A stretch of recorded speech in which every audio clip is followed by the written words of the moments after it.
Bueno, shalom a todos, muy buenas noches. Laila Tov Lekulam, bienvenidos. Tenemos dificultades técnicas con la grabación, entonces vamos a grabarlo de otra manera para que quede subido en YouTube luego. Baruch Hashem.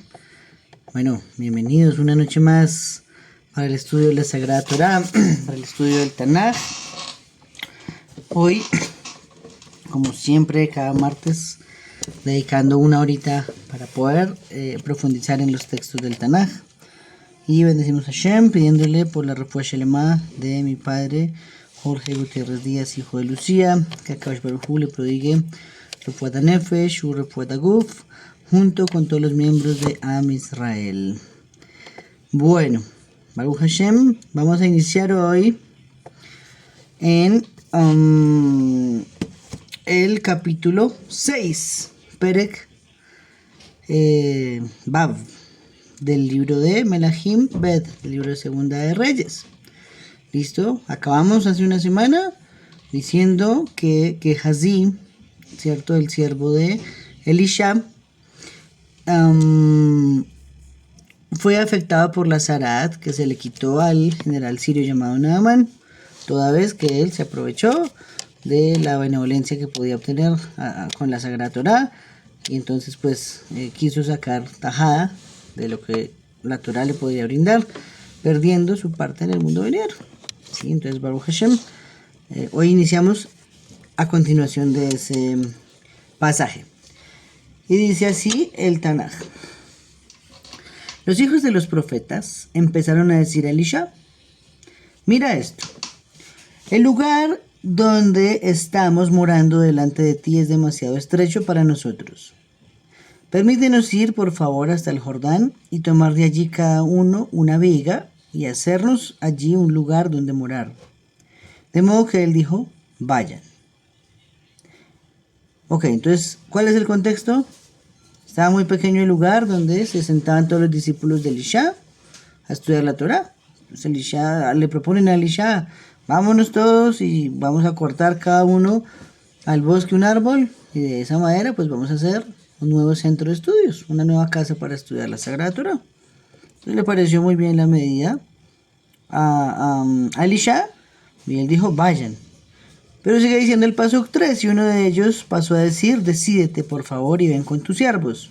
A lo que él dijo: yo mismo iré. Y por consiguiente, versículo 4, fue con ellos y por fin llegaron al Jordán y empezaron a cortar los árboles. ¿Listo? Vamos a dejar un momentico hasta ahí para analizar algunas cosas. Baruch Hashem. Listo.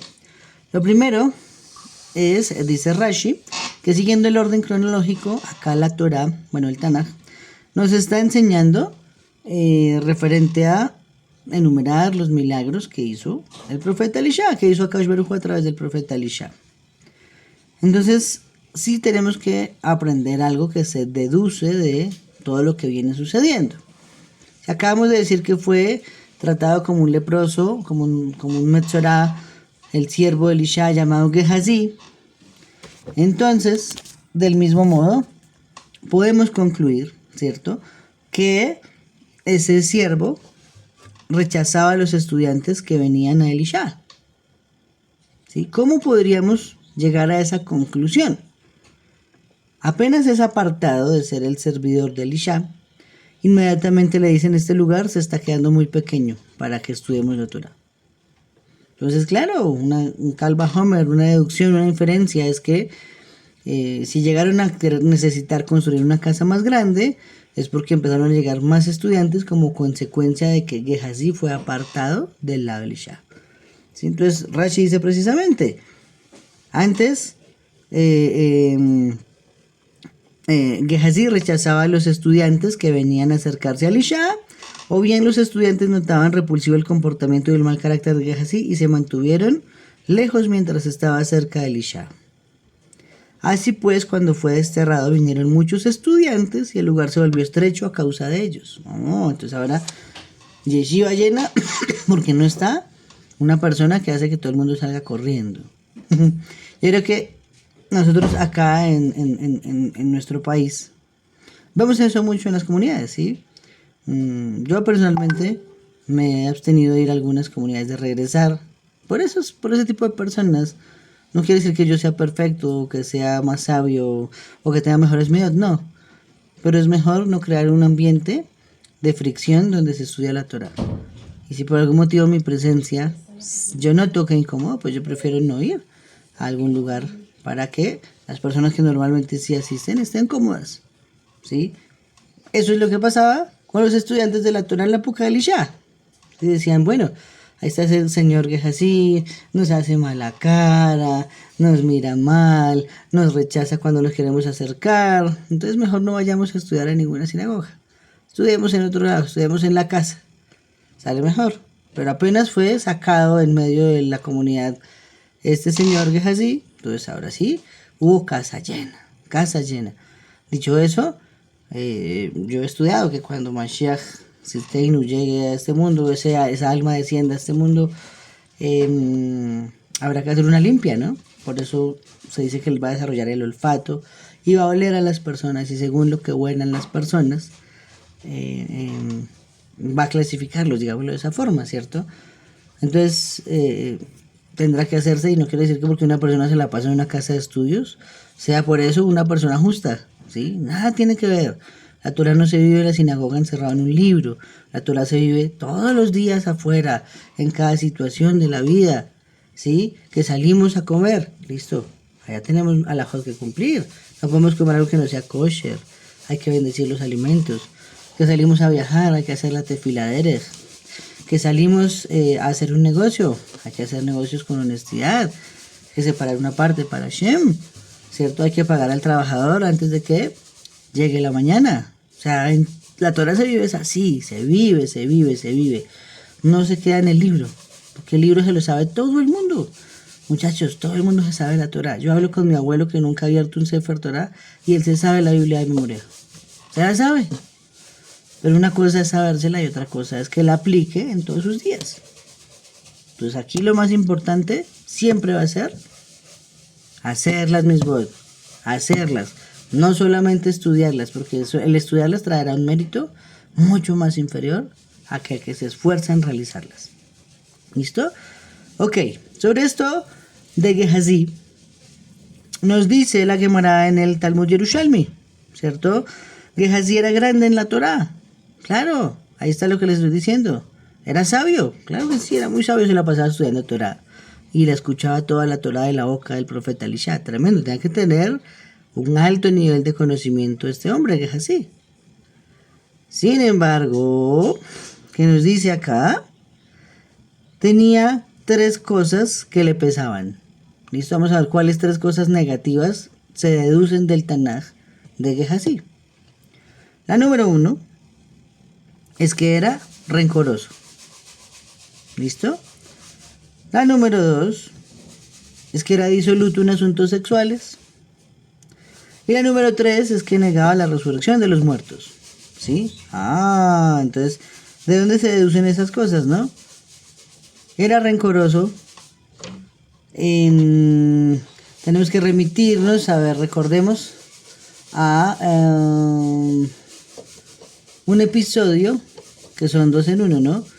Donde llega una mujer que había construido una piecita para el profeta Elisha y el profeta se quedaba allí, ¿cierto? Y llega allá pidiéndole a Elisha por su hijo que acaba de fallecer, a ver si de alguna forma la misericordia divina se activa. Entonces, en ese nomás episodio se ven las 3 situaciones. La primera era rencoroso, ¿cierto? La pieza se le hizo a Elisha, no se le hizo a él. Entonces, no es que le simpatizara mucho la mujer Shunamit. 2, disoluto en asuntos sexuales. ¿Por qué?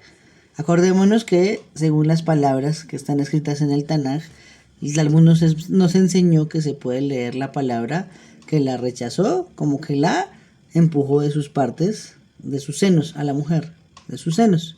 Entonces le tocó los senos a esa mujer. Disoluto en asuntos sexuales.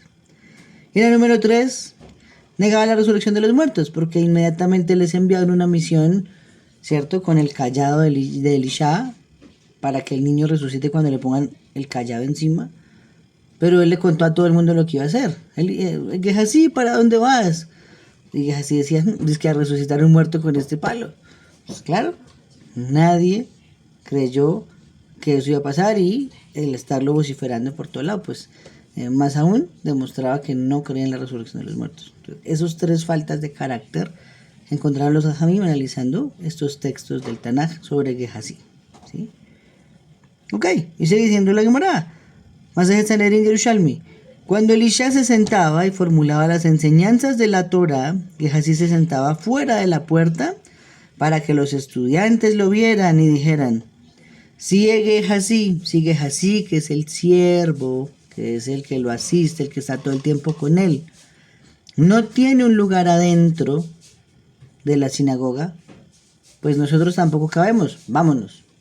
Entonces esa es otra manera de verlo, otra visión referente al por qué ahora que Gehazi no está y no tiene estos comportamientos, se llena el lugar para que ahora sí sea necesario ir al bosque a talar árboles para construir una nueva yeshiva. Entonces la actitud de una sola persona puede hacer que todo el mundo se aleje de las casas de estudio de la Torah, ¿sí? La ausencia de una sola persona puede hacer que todo el mundo se acerque a la casa del Torah, ¿sí? Y recordemos, nosotros vivimos en un galgal, ¿cierto? Eso es un círculo, se dice en español, ¿no? Todo vuelve y pasa, es un ciclo, vuelve y pasa, vuelve y pasa, vuelve y pasa. Ustedes piensen en toda su vida desde que nacieron y todo es un ciclo.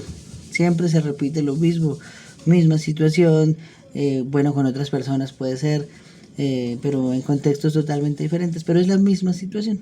Pues no quiere decir que si le pasó a Elisha y a Gehazi, no pase hoy en día en cualquier comunidad del mundo.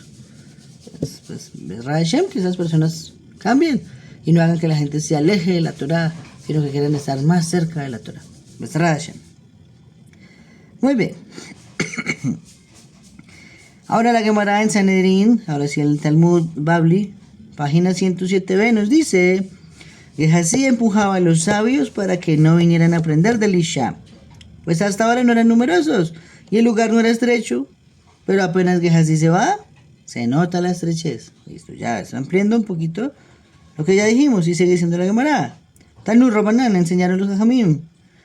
Siempre haz que la mano izquierda ahuyente a los pecadores y la derecha los acerque, para que el pecador no desespere totalmente de la expiación. Esto es diferente con Gehazi, que Elisha rechazó con sus dos manos y le hizo perder su parte en el Olam Abba, y a diferencia de Yehoshua ben Perajía, quien alejó a Yashki con sus dos manos. ¿Sí? Entonces tenemos dos situaciones. ¿Qué nos está diciendo acá? Vamos a poner un poquito de contexto a la situación para que lo entendamos. Los sabios siempre nos han enseñado que cuando alguien se acerca a la Torah hay que rechazarlo con la mano izquierda, pero acercarlo con la mano derecha. Eso significa que todo el mundo llega con mucho ímpetu a querer aprender de Hashem y de la Torah y a meterse en el papel de lo que es una vida judía. ¿Sí? Hay mucho ánimo al comienzo. Cuando nos dice que alejemos con la mano izquierda es diciéndonos hay que probar si esa persona en realidad quiere seguir a Hashem o no. Porque esto no se trata de algo emotivo, esto se trata de una responsabilidad para toda la vida. Para toda la vida. Cuando uno antes de hacer conversión le hacen la entrevista a los rabinos, le dicen, ¿usted está seguro que quiere cambiar 7 leyes de Noah por 613 misbot? Esa pregunta es dura, ¿cierto? Y uno con toda la emoción o todo el ímpetu que trae dice, sí, pero después se da cuenta lo pesado que es. Solo comer kosher, lo pesado que es comprar talit y tefilín, ir a la migbe, comprar tzitzit, una vida judía para la familia, madrugar lunes y jueves a la sinagoga, también en Shabbat, eso es pesado, es disciplina y requiere muchos recursos. Entonces eso no es algo sencillo y son cosas que no se analizan desde antes, ¿cierto? Entonces por eso se aleja con la izquierda, pero se acerca con la derecha, porque también así, en un momento cuando Hashem nos toque partir de este mundo, se verá esa recompensa. Por ahora solo guardamos en la alcancía, hasta que Hashem bendito nos permita ver cuántos fueron nuestros ahorros con mismo de este mundo. Ok, pero entonces dice, siempre hazlo así, alejas con la izquierda, acercas con la derecha. Porque tenemos dos casos de dos personas, de dos maestros, con sus dos alumnos que alejaron con ambas manos, nunca los acercaron y por lo tanto Los resultados fueron malos. ¿Cuál fue el primero? Bueno, el que estamos estudiando. Elisha con ambas manos empujó a Gehazi, ¿cierto? Porque no solamente le puso encima una enfermedad llamada la Zarat, ¿cierto? Mañana dijo, no solamente le puso encima la Zarat, sino que además lo expulsó, como se hace con el Metzorá, y por lo tanto con ambas manos lo alejó. Consecuencia, unos capítulos más adelante, vamos a ver que trató de hacer volver en Teshuvá a Gehazi, y Gehazi no quiso volver en Teshuvá ya. Ya no quiso devolverse. ¿Por qué? Fue alejado con las dos manos. El segundo ejemplo es Yoshki, o el famoso Yeshu, ¿cierto? Ese que uno ve por todo lado en un madero. Ese señor. Porque como es la historia nos cuenta que su maestro Rabbi Yehoshua ben Peradía lo excomulgó, le hizo Jerem, perdón. Le hizo Jerem, es una excomulgación de su comunidad durante un mes. Inicialmente siempre que hay algo así se hace por un mes. Y al mes, cuando era el momento de volver, la Gemara cuenta más o menos que llega Yeshu y pide otra vez ser reintegrado como estudiante de su yeshiva, pero Rabbi Yehoshua ben Peradía se encontraba haciendo la tefila en ese momento y no le respondió. ¿Sí? Cuando estamos rezando no nos interrumpe nadie.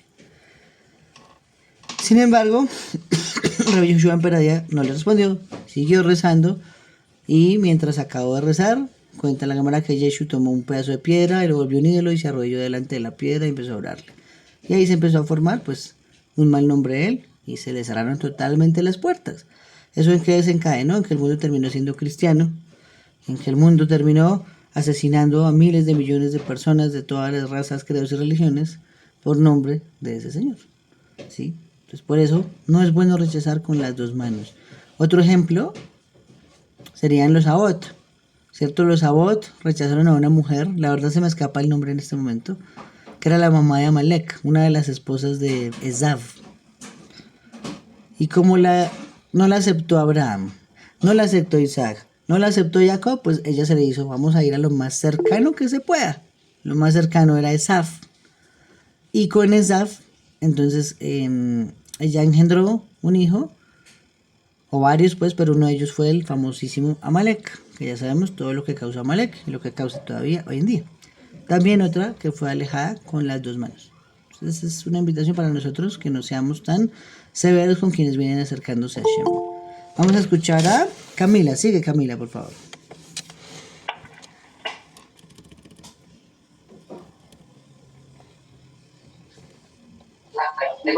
Shalom, buenas noches.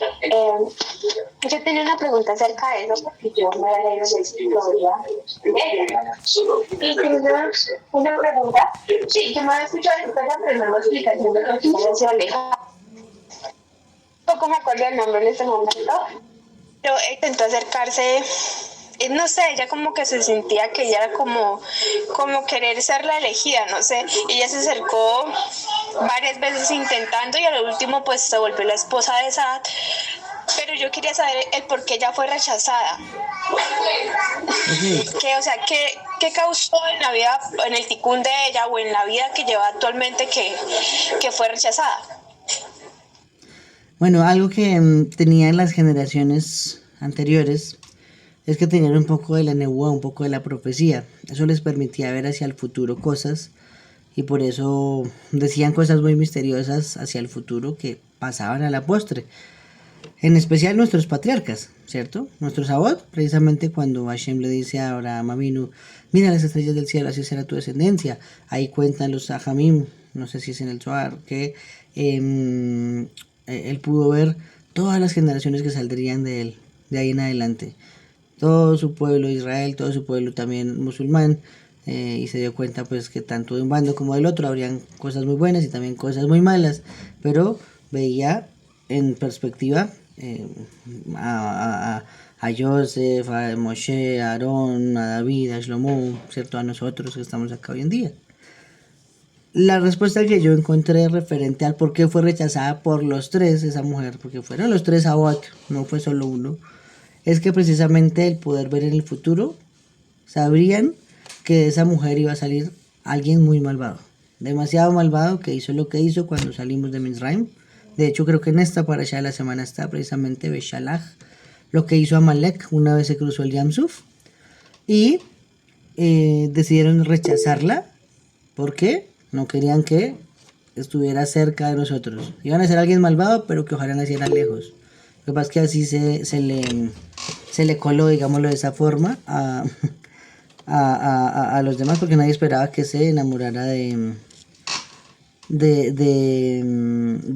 un hijo de Saf, sí, aquí nos aclara mi querido amigo Akiva. La mamá de Amalek se llamó Timna, ese es el nombre, Timna, correcto, Kola Kabod, muchas gracias mi amigo. Era la esclava de Elifaz y Elifaz era el hijo de Esav. La mañana dijo. Entonces, eso fue lo que pasó, ¿sí? Los abuelos la vieron y dijeron, no, no es digna, entonces no la aceptamos. Vamos a escuchar ahora a Julia, sigue Julia. Shalom con todos, buenas noches. Bueno, refiriendo a lo que estás diciendo, ya que ella es rechazada, bueno, no sé, no lo veo bien, porque la rechazaron los tres patriarcas. Bueno, como lo habías dicho, de que ellos podían ver el futuro, por así decirlo, y ya sabían la descendencia que ella iba a dejar, por así decirlo, pero ¿cuál es mi punto? Yo creo que que se le pudo haber dado la oportunidad, porque cuando tenemos una madre o padres que vienen con el camino de la Torah, que tienen la Torah, yo creo que es como que más fácil sobrellevar, ¿no? Ya te enseñan, ya instruye al niño por el camino, ¿no? Creo que hay un texto que dice así, ¿no? Entonces ya a uno lo instruyen. Por ejemplo, a mí me hubiera encantado crecer en ese entorno, que mis padres hubieran sido judíos y yo crecer allí para tener para haber crecido en ese entorno, como digo, para conocer más, ¿me entiendes? Pero no estoy de acuerdo con eso que hicieron, no, bueno, no se ve bien, pues, no, a mi ignorancia, ¿no? Porque de pronto ella hubiera instruido a su hijo y de pronto las cosas tal vez hubieran sido diferentes, pero no, el futuro es el futuro y eso nadie lo puede cambiar. Eso también es, aunque también hay otra cosa que dicen que el futuro lo escribimos nosotros mismos, ¿no? Nuestro destino. Nosotros mismos con el lapicito vamos escribiendo lo que vamos a hacer, lo que queremos ser, ¿no? Entonces... Bueno, esa es una discusión sobre si existe o no existe el libre albedrío. Es difícil, porque al final el libre albedrío siempre va a cumplir la voluntad de Hashem. Entonces uno se pregunta, si estoy haciendo la voluntad de Hashem, no significa que tengo entonces libre albedrío. Es una discusión larga y no es conclusa todavía, no hay una conclusión al respecto. Pero, precisamente, como tú lo dices, los Jamim encontraron ese mismo error, digámoslo por decirlo de esa forma, en los Sabot. De decir, los tres rechazaron a la misma persona y salió de ahí una mujer malvada. No sabemos si le hubiera aceptado a alguno de ellos tres para unirse al pueblo de Israel, que a lo mejor no hubiera nacido Amalek, sino que hubiera tenido hijos dignos y hubiera sido una persona más del pueblo, con todas las virtudes que ello conlleva. ¿Sí? No lo sabremos ya porque pues, ya no pasó, pero los sabios analizan que ahí hubo una oportunidad de mejorar la situación y no se aprovechó por ninguno de los tres. Sí, vamos a escuchar nuevamente a Camila. Sigue Camila. Yo tengo un aporte que aprendió a través del estudio más profundo, que es la Cábala. Entonces, hay algo que nos enseña la Cábala, que es muy importante, que en este mundo tú puedes hacer bajar almas buenas y almas malas.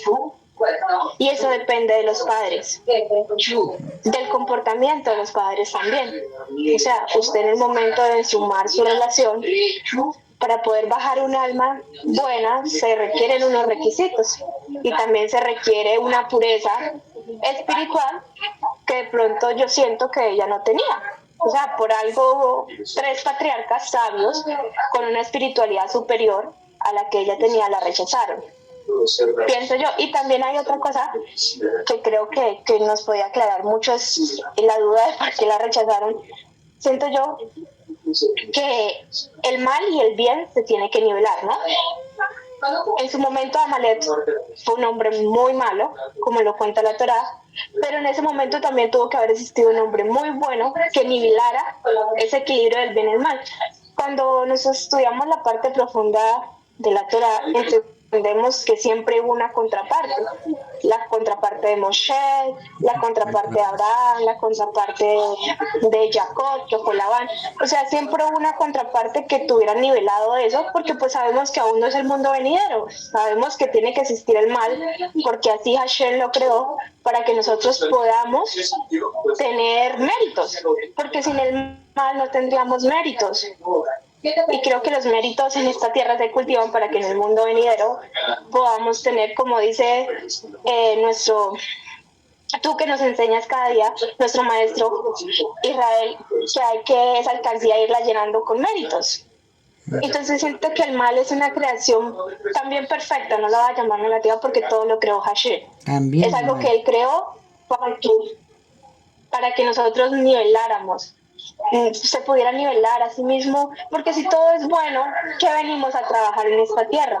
No tendríamos que trabajar nada. Entonces siento que Amalek tenía que nacer, él hizo su parte en el mundo, así fuera negativa. Muy bien. En cuanto a lo que tú dices, sí quiero decir algo porque tienes toda la razón. Referente a que, bueno, no sabemos qué hubiera podido pasar con Amalek si la mamá es aceptada y nace en otro ambiente y a lo mejor sale bien. Hace bajar un alma pura al mundo de la manera de la concepción. Sí, eso es totalmente posible que hubiese podido pasar.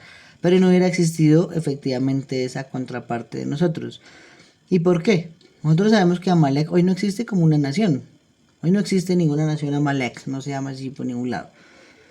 El único que tuvo la oportunidad única de destruirlo para siempre se llamó el rey Shaul. Ya lo estudiamos en el Tanaj mucho antes.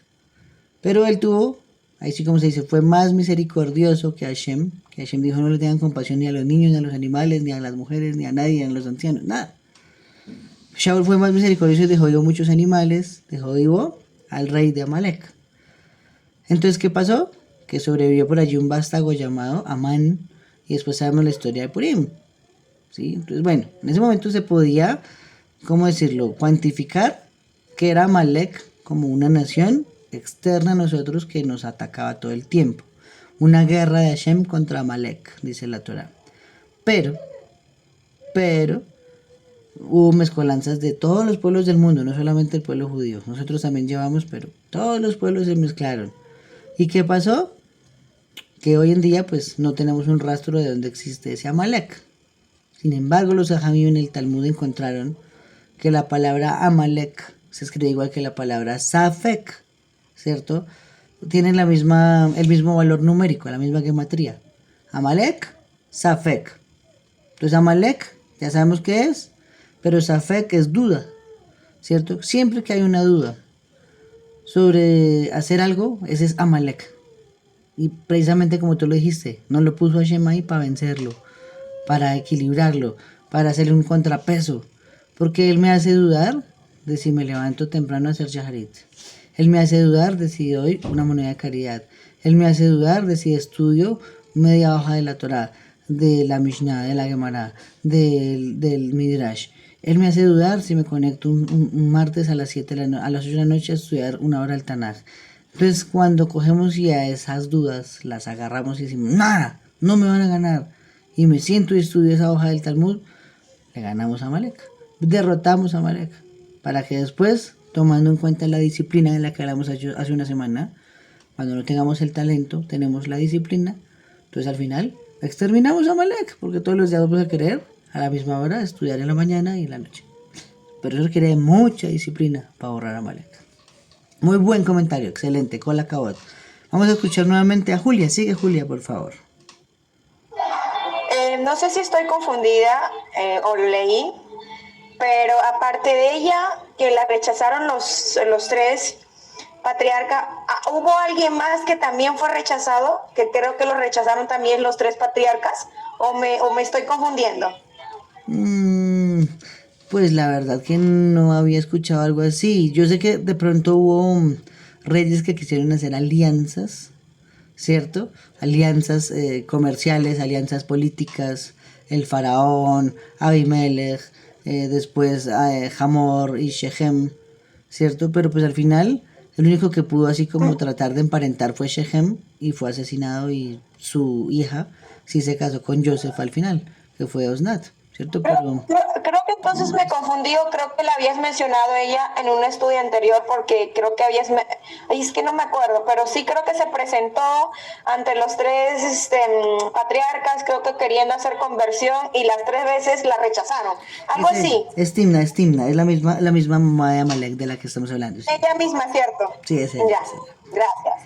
Muy bien, con la cabot. Vamos a seguir entonces con el relato del Tanaj. Hasta ahora llevamos 4 versículos y ya nos dimos cuenta de un poco de cosas que pasaban alrededor de Gehazi y cómo una sola persona puede influir en que la gente se aleje de la Torah o se acerque a la Torah. Versículo 5.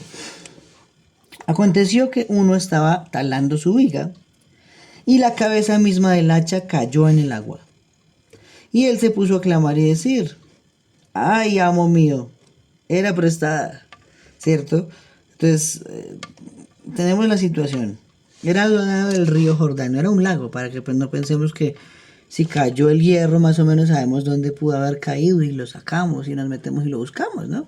No, era un río, el río Jordán, que en ese entonces no era tan pequeño como lo es hoy en día, era demasiado caudaloso.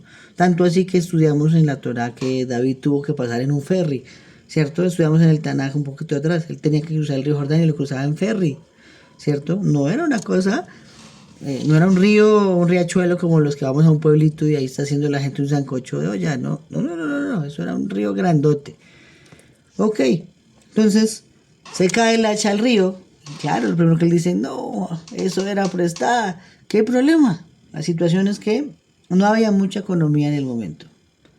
Se está haciendo una obra para Shem, para construir una casa, para estudiar más la Torah, para tener un centro de estudios donde poder reunirnos. Y la situación que nos lleva al límite es que va y se pierde un hacha y que era prestada además. Entonces ahora se creó un doble problema. Se pierde un trabajador y se crea un pasivo. Se crea una deuda porque toca ahora reponer el hacha al dueño. Cierto. Entonces, a eso viene la queja del muchacho, ¿cierto? Y aquí dice precisamente Rashi, al momento del decir era prestada, implica inmediatamente que no tenía fondos para pagar esa hacha, no tenía los fondos suficientes. Pero también la Gemara encuentra la siguiente enseñanza, ¿no? Masejet Sotá, página 13a, nos dice que de este suceso se aprende que Elisha recibía tradición de la Torá sin manchas desde Moshe en el Sinaí. ¿Cómo así? ¿Qué tiene que ver esto con Moshe, con el Sinaí, con la Torá? Dice, claro, Moshe ya había hecho flotar un ataúd de metal. Eso lo vimos la parashá pasada, parashá Bo. Mientras todo Israel empacaba su pan sin levadura, sus joyas que pidió a los egipcios, su ganado, su ropa, sus niños, ¿cierto? Sus abuelitos. Todo el mundo estaba dedicado en la mudanza de salir de Mitzrayim. Moshe se fue a tratar de encontrar los huesos de Yosef. ¿Y qué pasó con los huesos de Yosef? Según nos cuenta la Gemara precisamente, y también el Midrash, habían sido sepultados en el río Nilo, ¿sí? Con magia negra, con magia de los egipcios, hicieron que el metal se hundiera en el río Nilo y nadie sabía su ubicación. Entonces por allí, más o menos parafraseando, con la copa de Joseph mismo, que todavía existía, Moshe Rabbeinu la partió porque tenía tallada la forma de una Hayot Kodesh, es decir, un buey, un león, un águila y un hombre, ¿cierto? Y rompió una por una la copa y la fue tirando al agua y botó el hombre y no flotó, botó el águila y no flotó, botó el león y no flotó, y cuando iba a botar el buey, dijo: Joseph, tu tribu es el buey. Ese es el eslogan ese es el logotipo de la tribu de Joseph, ¿cierto? El escudo es un buey. Y si arrojo este buey al agua y tú no sales, quedamos libres del juramento que hicimos ante ti hace 210 años atrás. Cuando arroja esa placa al río Nilo, flota el ataúd de Yosef. Moshe lo toma y se lo lleva y al final, cuando ya ingresan con Yehoshua, Yehoshua sepulta a Yosef en la ciudad de Shechem. ¿Listo? Entonces, ya teníamos un escenario en el cual un río, un metal hundido en el río, Moshe Rabbeinu lo hizo flotar. Segundo escenario, versículo 6. Entonces el hombre del Elohim verdadero dijo, ¿de dónde cayó? De modo que le mostró el lugar. Inmediatamente él cortó un pedazo de madera, lo tiró allí e hizo flotar la cabeza del hacha. Oh, misma situación. Un hierro, un metal hundido en un río y un tzadik enorme llamado Elisha hace exactamente el mismo milagro que ya había hecho Moshe. Entonces dicen los Amim, de este versículo aprendemos que hasta Elisha la Torah fue transmitida perfecta de manera oral, sin ninguna mancha, porque de otra forma un estudiante de Moshe, de Eliyahu, de David, de Shlomo, cierto, de Ahiyá, de Isaías, Ezequiel, de ahí para atrás, no hubiera podido hacer un milagro así. Si lo hizo es porque la Torah seguía intacta desde que se entregó en el Sinaí. Entonces es un milagro impresionante, ¿cierto?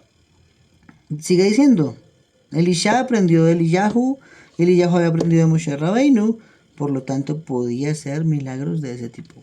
Tremendo, creo que nunca habíamos analizado esa situación, ¿cierto? Nunca hemos analizado esa situación. Ahora bien, Rashi trata de explicarlo, ¿no?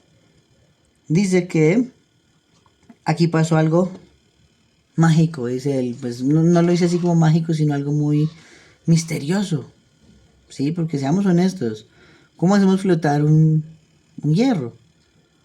Pero acá nos dice que él arrojó un pedazo de madera y flotó un hacha. O sea, son dos cosas que son improbables de que sucedan en la física. Uno, que la madera se hunda. La madera nunca se hunde, pero aquí se hundió. Y dos, que el hierro flote, porque el hierro nunca flota. Entonces, estos son dos milagros en uno en realidad, dice Rashi. ¿Y qué fue lo que pasó? Dice, Elisha cortó un mango nuevo que se adaptaba a la cabeza del hacha y la arrojó al agua. Y el nuevo mango encontró el agujero en la hoja, entró en él y flotó con la hoja unida. Entonces imaginémonos por ahí en el fondo de un río grande, el hacha, quién sabe en qué parte. Elisha toma el palo, lo bota al agua, el palo se hunde, busca el hacha, se unen los dos y sale a flotar con todo palo y hierro.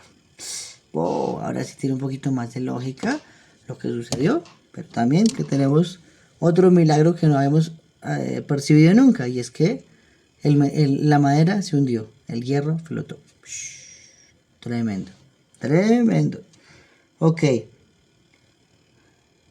Y nos dice ahora el versículo 7. Ahora dijo, álzala para ti. Enseguida alargó la mano y la tomó, ¿cierto? Y ahí finaliza todo el episodio de lo que tiene que ver con el hacha que flota.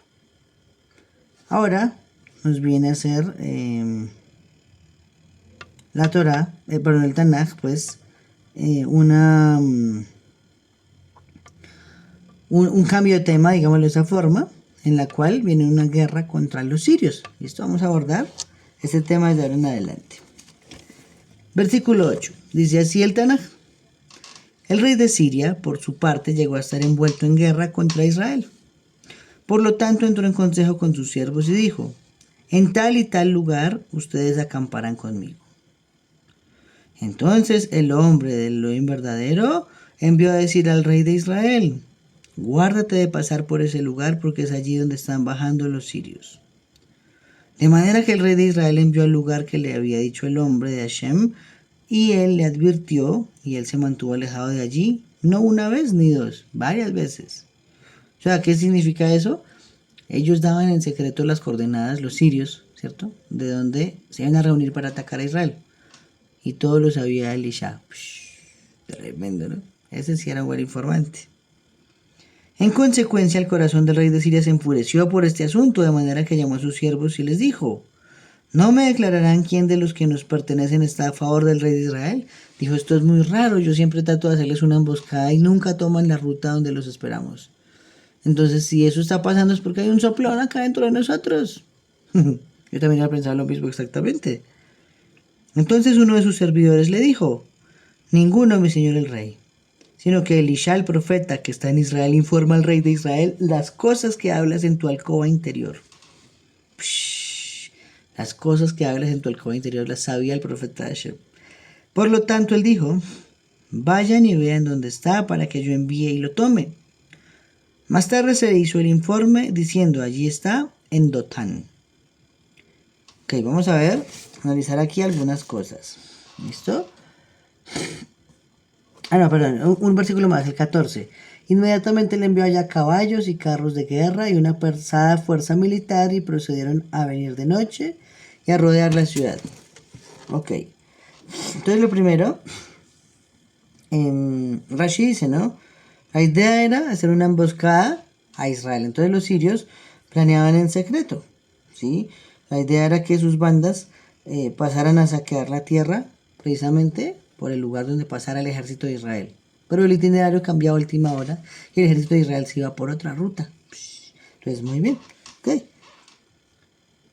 Entonces el rey se pone muy enojado, pero ¿cómo va a ser posible, cierto? ¿Cómo va a ser posible que esta gente nunca pasa por la trampa? Tiene que haber un soplón. Y me asombra mucho eso de Elisha, porque pensemos otra vez un momento. Acordémonos del capítulo anterior. Cuando Gehazi se va, busca a Naamán y le dice, llegaron los estudiantes, necesito 2 vestidos y 2 talentos de plata, ¿cierto? Por favor, para ellos. Entonces, Naamán se los entrega. Confiaba que Elisha lo mandó. Se devuelve, que es así, ordena las cosas, las entierra, porque es lo que nos dice el Tanaj. Y a partir de ahí, cuando Elisha lo entrevista, le dice, ¿dónde estabas? ¿Cierto? Y es así que respondió, no he ido a ningún lado, aquí me la he pasado todo el tiempo. Y la respuesta de Elisha es tenaz, dijo, ¿acaso no estaba mi espíritu contigo cuando descendió ese hombre a recibirte? Entonces es un evento en el que Elisha físicamente está en un lugar, pero su alma tiene la capacidad de escuchar en otro lugar o de ver en otro lugar. Aquí tenemos un segundo episodio. El segundo episodio es que el rey de Siria en pleno cuartel general de primer grado, con toda su cúpula militar reunido, y Elisha sabía todo lo que se hablaba allá adentro. Entonces, no sé, ¿cómo podría ser posible eso? Puede ser, tratando de encontrar una explicación, que ese pedido que él hizo de tener una doble porción del espíritu de Eliyahu, pues hacía que hiciera cosas como estas inexplicables. Esa es una primera respuesta que se me ocurre. Otra segunda es, no sé, Coelet, Eclesiastés cuando empieza dice, no hay nada nuevo bajo el sol. Y hoy en día una situación así podría pasar. Que en un cuartel, una base militar, alguien ponga un micrófono, ¿cierto? Alguien ponga un transmisor y se empieza a saber el plan del enemigo. Si pasa hoy en día es porque ya pasó antes también. Entonces, ¿cómo saber si Elisha no fue pionero en el espionaje y tenía formas, tenía métodos remotos de poder mirar cosas que pasaban en otros lugares? Bueno, pues no lo sabremos, pero puede ser una de las explicaciones para entender cómo era capaz de hacer cosas así. Ok, entonces el rey de los sirios envía a que lo busquen, ¿cierto? Para que yo envíe y lo tome. Pero dice Rashi, esto no se trataba de un acto hostil hacia Elisha. Él no buscaba dañar al profeta, sino que el rey envió a sus hombres para invitar a Elisha a su corte a fin de ganárselo, a fin de hacerle una atención y a ver si ya con eso no iba a revelarle al rey de Israel los planes de batalla. Eso era lo que buscaba él. Sobornarlo, digámoslo de esa forma directamente. ¿Listo? Una anotación importante del Rashbam es que esta es la misma Dotán mencionada en Bereshit 37:17. Cuando el ángel Gabriel le dijo a Yosef, tus hermanos fueron a un lugar llamado Dotán a apacentar el ganado. Estamos ubicados en ese mismo lugar geográficamente donde Yosef fue metido a un pozo. ¿Cierto? Es el mismo Dotán. Ok. Y sigue diciéndonos el Tanaj. Cuando el ministro del hombre de Hashem madrugó para levantarse y salió afuera, pues allí estaba una fuerza militar que acercaba a la ciudad con caballos y carros de guerra, enseguida su servidor le dijo: ¡ay, amo mío! ¿Qué haremos? ¿Cierto? ¿Qué haremos? Lo está diciendo. ¿Qué? Un joven, un asistente que tiene ahora Elisha.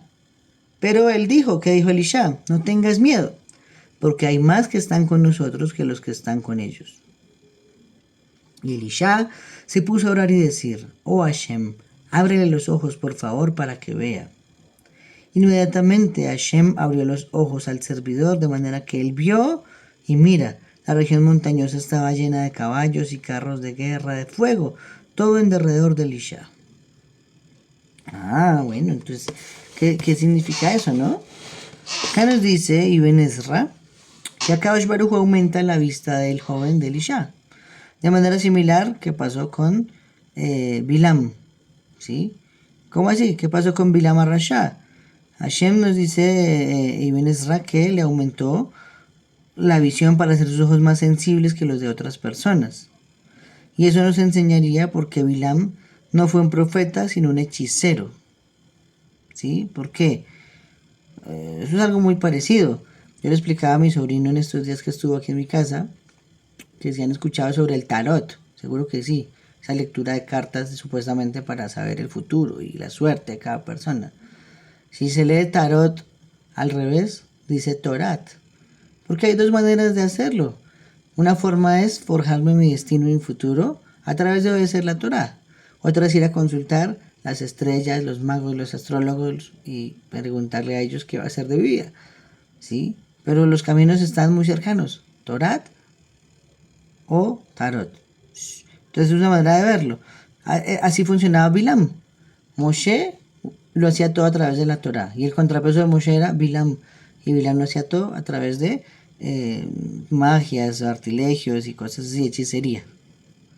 Entonces, ¿por qué? Porque de otra forma él no hubiera podido ver al ángel que vio cuando golpeó la burra. ¿Sí? Entonces, él tuvo que hacer un esfuerzo y después de un tiempo fue que pudo ver el ángel. Acá Elisha hace lo mismo y el siervo de Elisha entonces nota que están rodeados de un ejército enorme de ángeles que los están protegiendo y no les va a pasar nada. Tremendo, qué chévere que uno pudiera abrir los ojos y ver todo lo que hay alrededor. No lo podemos ver. Nuestros ojos no pueden percibir esas cosas. Versículo 18. Cuando empezaron a bajar a él, Elisha se puso a orar a Hashem y decir: por favor, hiere a esta nación con ceguera. De modo que él los hirió con ceguera conforme a la palabra de Elisha. Elisha ahora les dijo: este no es el camino y esta no es la ciudad. Síganme y permítanme conducirlos al hombre que ustedes buscan. Sin embargo, los condujo a Samaria. Shomrom. Recordemos que Shomrom era la capital del reino de Israel de las 10 tribus del norte. ¿Sí? Esos 10 tribus tenían un rey siempre llamado el rey de Israel, que gobernaba desde Samaria. Las 2 tribus del sur tenían a un rey llamado, el rey de Israel, descendiente del rey David, pero gobernaba solo en Jerusalén, desde Jerusalén pues. Ok, entonces, en ese versículo 18, nos dice que él hace un pedido a Hashem: por favor, hiere a esta nación con ceguera. Y dice Rashi, hay que resaltar que en esta maldición no nombró el nombre de Hashem, porque no es apropiado que el nombre de Hashem sea asociado con maldades y maldiciones. Lo que va a hacer es ponerles una ceguera. Eso no es una bendición, es una maldición. Pero nunca usó el nombre de Hashem, porque hubiera tenido una fuerza inmediata. Eso nos enseña que, aun en un momento así en el que Elisha está clamando a Hashem porque haga algo a favor de Israel, pues actúa igual con total misericordia. Solo les dio una ceguera temporal. Ahora sigue diciendo: pero para abrir los ojos de este pueblo y los del asistente, en ambos casos mencionó el nombre de Hashem. Claro, cuando se trata de hacer el abrir los ojos, que no es para todo el mundo, sino solo fue para una sola persona, ahí sí mencionó el nombre de Hashem. Hashem, por favor, abre los ojos. Pero cuando se trataba de aplicar una ceguera, era misericordioso Elisha y no mencionaba a Hashem, sino simplemente dijo: por favor, hiérelos con ceguera y que no vean dónde estoy, que no vean para dónde vamos. Tremendo, ¿no? Ahora, ¿qué es ceguera? Rashi lo explica como una enfermedad de confusión. Uno ve, pero no sabe lo que ve. Probablemente de por allí saldría ese dicho que dice, ese adagio que dice, no hay peor ciego que el que no quiere ver, ¿cierto? ¿O será que Elisha también tenía la gema de la realidad? Bueno, no lo sabemos. El caso es que acá nos sigue diciendo. Aconteció que tan pronto como llegaron a Shomrom, Elisha entonces dijo, oh Hashem, abre los ojos de estos para que vean. Inmediatamente Hashem les abrió los ojos y llegaron a ver, y aquí estaban en medio de Samaria. ¡Wow! Entonces imaginémonos, ¿no?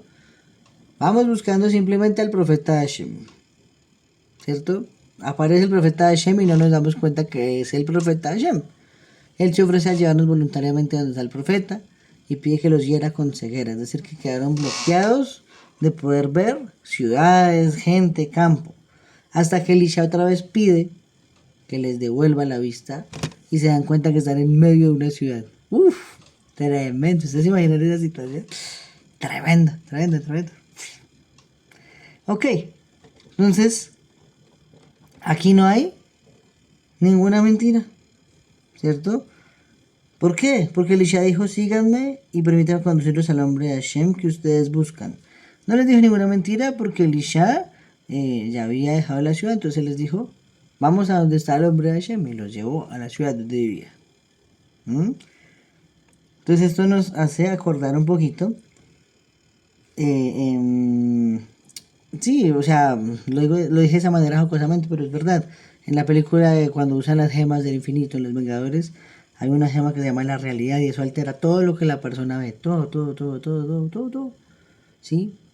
Una manera de que se puede explicar esta vida es que no sabemos si nosotros somos un avatar de otra persona que es el que está viviendo esta vida y somos uno más, o esta es nuestra vida y los demás todos son los avatares y ellos juegan en las situaciones para todos los días que nosotros hagamos algo diferente, ¿sí? Si hay maneras de verlo, nada de esto es probado y no se puede probar, pero es una manera interesante que de la que se puede explicar, no solamente desde la Kabbalah, sino desde la ciencia también. Ok, entonces sigue diciéndonos. El rey de Israel ahora le dijo a Elisha, luego que los vio, ¿los derribo, padre mío? Le preguntó dos veces, ¿los derribo, padre mío? Pero dijo Elisha, no debes derribarlos. ¿Es que los has hecho cautivos con tu espada y con tu arco a quienes vas a derribar? Coloca pan y agua delante de ellos para que coman y beban y se vayan a su señor. Entonces aquí está. ¿Sí ven lo interesante de cuando alguien quiere aprovecharse de los créditos ajenos? ¿Quién se los trajo en bandeja de plata? Hashem, a través de Elisha. Y él ya de una vez pensó en matar a la gente, el rey de Israel. Y Elisha le está diciendo, ¿cómo se le ocurre si usted no se esforzó? No fue con su espada, no fue con su arco, sino que Hashem se los puso aquí mismo. ¿Cómo es que usted se va a poner a matarlos? ¿Sí? Estas son lecciones de Musar también. Por lo tanto, sigue diciendo el Tanaj, les hizo un gran banquete y se pusieron a comer y beber, y después de lo cual los envió, y ellos fueron y volvieron a su señor. Y ni una sola vez volvieron a entrar las partidas merodeadoras de los sirios en la tierra de Israel. Entonces, digamos que sirvió por lo menos para que nadie viniera otra vez a molestar. Sí, estos sirios jamás llegaron a alcanzar. Creo que llegaron con unos cientos y pico, algunos cientos de años luego, o decenas de años luego, cuando fue el exilio, precisamente hacia Asiria, que ya lo trajo fue el rey de Asiria que se llamaba el Rabsaque, creo que era el nombre de él, y si no era Senajerib, era Senajerib. Ok.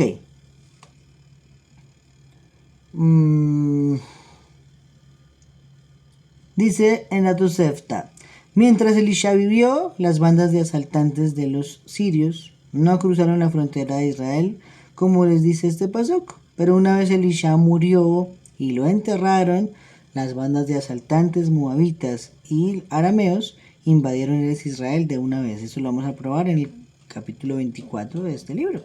Ahí nos va a decir eso. Una vez desaparece Elisha del mundo, entonces otra vez vuelven todas las bandas de asaltantes y merodeadores a ir a molestar a Israel. Mientras él estuvo, Israel era totalmente respetado. ¿Listo? Ok. Vamos a dejarlo hasta acá. Faltan algunos versículos, pero todavía hay varias cosas que analizar. Entonces, Besra Hashem, de una semana, vamos a empezar desde el Pasuk 24. 6:24. ¿Listo? Bueno, agradecemos nuevamente a Hashem bendito por darnos este espacio. Vamos a ver cómo les cuadro esta grabación después en YouTube. La grabé con mi celular. La plataforma me estuvo fallando y entonces no la pude poner a grabar bien. Esperemos que haya quedado muy bien este video.